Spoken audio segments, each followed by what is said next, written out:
hands of Africa. That's what this list I'm presenting to you today screams. A list of independence fighters, idealists, heroes, and also dictators. A list full of ended dreams and also full of crimes to get rid of the inconvenient troublemakers. They were shot, tortured to death, or neutralized by plane crash. They were overthrown, disappeared, and were betrayed. Some of them were even forgotten. And even though the persons, circumstances, countries, and times are different, a few things are in common: their involvement in their country's independence effort and the direct or indirect complicity of the West. For despite official independence, the African states were never really granted freedom. They are too valuable for the supply of raw materials as a sales market or in military strategy for the greedy West to really let go of the officially decolonized countries of Africa. So today I would like to introduce you to 10 leaders of Africa who were simply murdered because they were inconvenient or became inconvenient. The bad thing is I could name dozens of African personalities who died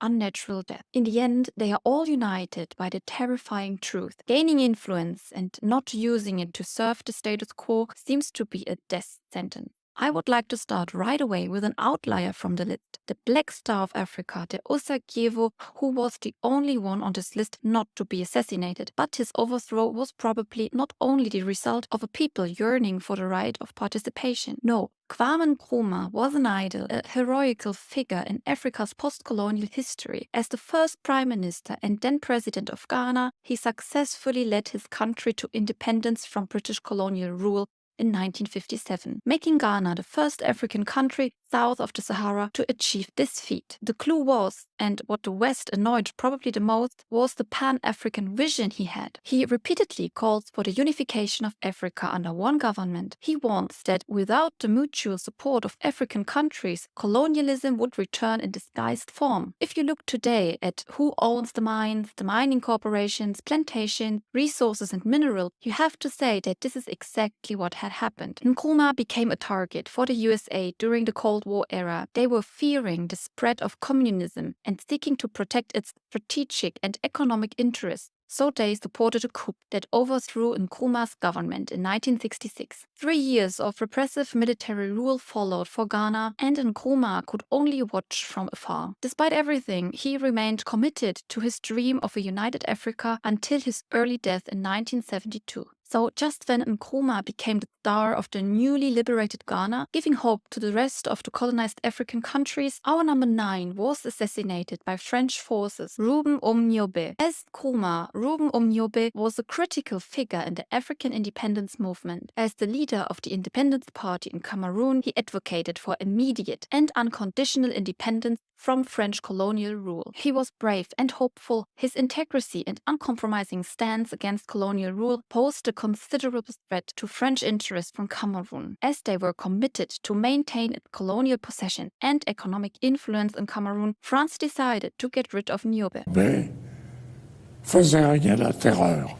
Et à partir de ce moment-là, j'ai décidé de lui faire la guerre. In 1958, Rouben Omniobe was assassinated in a military operation by French forces, shot from behind. A brutal response demonstrating the length to which colonial powers would go to suppress independence movements. His death marked a tragic turn in Cameroon's fight for independence. He was followed by Félix Roland Moumié, who was as brave and incorruptible as Niobe. So France did it again. The French Secret Service killed him by putting thallium, a paralyzing poison, in his drink. It was to take more than 30 years before it was allowed to speak about that fight for freedom in Cameroon, which France put down so brutally. Like Niobe and Moumié, our number 8 was not allowed to see his country become independent and thus see the fruits of his efforts. Amilcar Cabral missed the proclamation of independence of Guinea-Bissau and Cape Verde by 8 months. He was so close to see what he was fighting for so long. Not just the independence of Guinea-Bissau and Cape Verde, but the independence of all the countries colonized by the Portuguese in Africa, and even the end of the dictatorship in Portugal itself. Cabral was one of the big leaders in history. He masterminded a guerrilla war against the Portuguese, proving that anti-colonial resistance can win. Portugal, under the Estado Novo regime, saw Cabral as a considerable threat to its colonial interests in Africa. He had that amazing ability to galvanize resistance and unify diverse ethnic groups. With that unity had jeopardized Portuguese control over the colonies. So what do colonial powers do when they fear they could lose their colonial cash cows? Exactly, they plot assassination. And so in January 1973, he got betrayed and shot in the head by one of his own soldiers. This is 50 years ago in this year, and I won't get tired mentioning how great of a leader and a person Cabral was. Amilcar Cabral was friend with the next two figures that made it on the list, and with our number 7 he was connected because they had a common goal, independence from Portugal. On the evening before Cabral's death, he met in Conakry with Samora Machel. He was the leader of Mozambique's independence party, Frelimo. His predecessor and founder of the movement, Eduardo Mondlane, held the office until he was killed by a letter bomb, probably sent by the Portuguese Secret Service. So Machel's fate was not under a good star either. After Mozambique won independence, Machel became their first president. When asked if Mozambique did not want to be part of the planned Portuguese Commonwealth, Machel said, "You don't ask a slave if he wants to be free, particularly when he is already in revolt, and much less if you happen to be a slave owner." But even though Portugal no longer posed a threat, neighboring states now began to menace Mozambique. Rhodesia and South Africa were now the last remaining states with a white minority government, and they did not like the idea of a black president with Marxist-Leninist tendencies running Mozambique. They sent troops into Mozambique, where the infiltration triggered a civil war. Machel tried to end this war. On his way home from negotiations in Zambia, his plane crashed over South Africa. You can figure out if this was a tragic accident or not.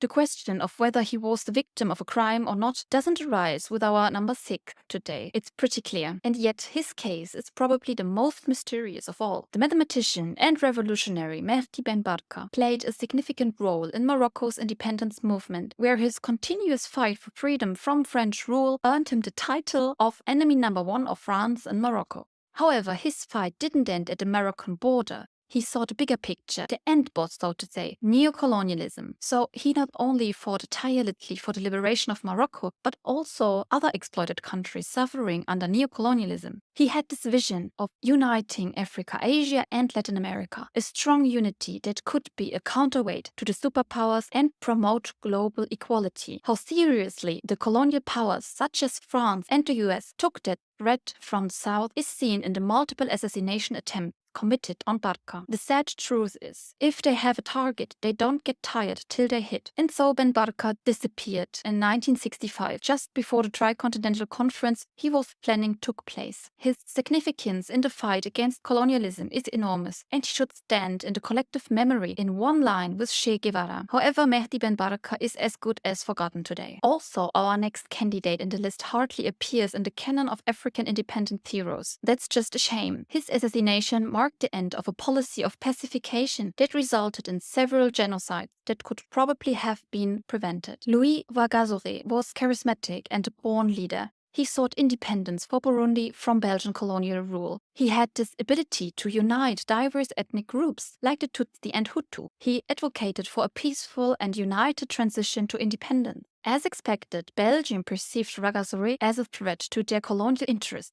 and they feared that his growing popularity could inspire other African colonies to seek independence. After he won the elections in Burundi, Belgium feared it could lose its influence completely. Just 16 days after the 29-year-old Rwagasore was in office, he was shot dead in October 1961. He had so many plans for his country, most importantly, true independence from Belgium. There is simply no denying Belgium's responsibility here. Rwagasore's death had long-lasting consequences. It deprived Burundi of a unifying figure that led to a power vacuum and increased ethnic tensions between the Hutu and Tutsi. The instability that followed eventually culminated in a series of coups, civil wars, and genocidal violence that plagued the country for decades. Till today, Burundi is one of the poorest countries in the world, and the ethnic conflict between Hutu and Tutsi is again rising in the neighboring Congo. Maybe all of this hate and violence could have been avoided if they wouldn't have killed Rwagasore, but we will never know. Our number 4 on the list of assassinated African leaders was no president, but a crucial figure in the independence fight of black people in South Africa and all the oppressed in the world. Steve Biko was a significant figure in the fight for freedom in South Africa. He never got tired of dismantling the cruelty of the apartheid regime and empowering black people. As the founder of the Black Consciousness movement, Biko sought to help all black people to break free from the chains of inferiority imposed upon them by centuries of oppression. He believed in the power of unity, according to the motto "Blacks helping blacks." For the apartheid regime, Biko was a clear threat because the white people's privileges were based on the inequality he was fighting against. He worked to restore self-confidence in the oppressed, which would have meant for the whites to lose their cheap black labor. As a result, they killed him in 1977 through brutal torture, which they attempted to cover up as an accident. Biko's tragic death provoked global outrage. Finally, the world looked to South Africa and the crimes committed by the whites on the blacks. With his sacrifice, he significantly pushed the apartheid system to its eventual downfall. Biko is fortunately not forgotten, even widely perceived as an icon of freedom and a martyr in the fight of independence of the oppressed. Our number 3 on the list is way more polarizing, as its legacy is complex. On the one hand, he is perceived as a pan-African bulwark against Western imperialism. On the other hand, as an eccentric dictator with fantasies of omnipotence. You guessed it, I'm referring to Muammar Gaddafi. His rule began with a bloodless coup, and he later transformed Libya into a socialist state that had more and more autocratic tendencies. Gaddafi had the vision of a pan-African state and criticized publicly the imperialism of the US and the unfairness of the United Nations. He was a useful ally to the US and the EU as long as he played by their rule, which meant the consistent supply with oil and keeping the African refugees from coming to Europe. The US felt more and more threatened by Gaddafi's anti-imperialist stance. He was just unpredictable. The oil-rich area was too important for the West, so they decided to remove him from power. The UN Resolution 1973 gave the NATO free choice of measures in their invasion in Libya. In October 2011, the NATO-supported rebels found Gaddafi, tortured and finally killed him. What happened in the aftermath shows that the intervention wasn't about stability in Libya or human rights. The country was left alone after 42 years beheaded of its ruler. It became a failed state, and terrorism flourished once more, turning the Arab Spring's democratic dream into a civil war nightmare. The fate of our number 2 can also tell us a thing or two about what the West is willing to do to prevent lasting peace in Africa. Patrice Emery Lumumba lit a flame of hope and the spirit of change that radiated from Congo across Africa. Born into a world of colonial oppression and the traumas of colonial atrocities by the Belgians, his desire for justice developed. As the first Prime Minister of Congo, he vehemently denounced Belgium's colonial rule by directly attacking the Belgian king. He pushed for wealth distribution, black nationalism, and confidence, a change in mind of the people that were oppressed for centuries. His vision of a unified, free Congo with no artificial tribal borders provoked fear in the former colonial power and the Western world. His audacity to challenge the status quo and to demand justice became a threat to the West's privileged access to Congo's rich resources. In his famous Independence Day speech, Lumumba denounced the sufferings of the Congolese under colonial rule. This speech was to become his legacy, but also his death sentence. Nous avons connu les ironies, les insultes, les coups que nous devions subir matin, midi et soir, parce que nous étions des nègres. Nous avons connu que notre père fut spolié au nom des textes prétendument légaux qui ne faisaient que reconnaître les droits du plus fort. Nous avons connu que la loi n'était jamais la même, selon qu'il s'agissait d'un blanc ou d'un noir, accommodante pour les uns, cruelle inhumaine pour les autres. A mere 7 months after Lumumba took office, the then 35-year-old got betrayed, captured, publicly assaulted, and finally killed in a hail of bullets. His death in January 1961 plunged Congo in a vortex of violence and war. Till this day, the country is a battleground for international powers and companies exploiting the Congo's mineral resources. Lumumba dared to challenge the colonial powers. He is the embodiment of the fight for justice and independence in Africa, and his legacy lives on, reminding us that the fight for independence is not over. The same goes for our number 1 today. But before saying his name, I would like to introduce him with one of his quotes.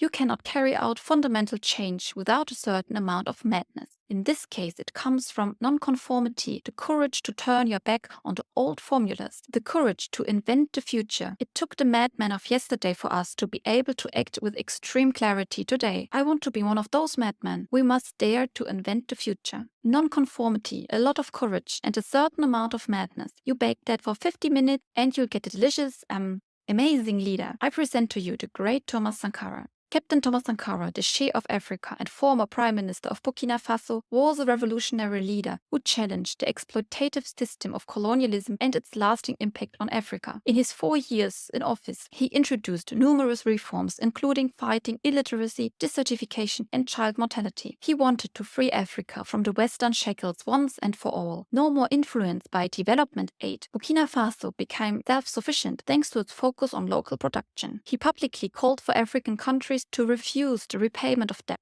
Why should the exploited pay the exploiter? He was pretty aware that if the rest of Africa wouldn't unite and demand the same, he would soon be a dead man. Unfortunately, that's exactly what happened. Sankara was betrayed by his own friend. He got shot, and his friend, Blaise Compaoré, took over with the support of France. This one was a much better puppet than Sankara. The consequences of Sankara's death were devastating for Burkina Faso. Blaise Compaoré systematically undid Sankara's reforms and launched a smear campaign against him. It is not just a shame what happened to Sankara, to all of them mentioned before, and to Africa. These are crimes. I wish that one day, when the balance of powers shift, we will remember these leaders. We will remember what happened to them, and there will be justice. Thank you for watching. If you want to know more stories about the neglected figures of history, please click here. And please tell me if you want me to do another video about assassinated leaders of Africa. Unfortunately, they are much more, and they deserve to be remembered.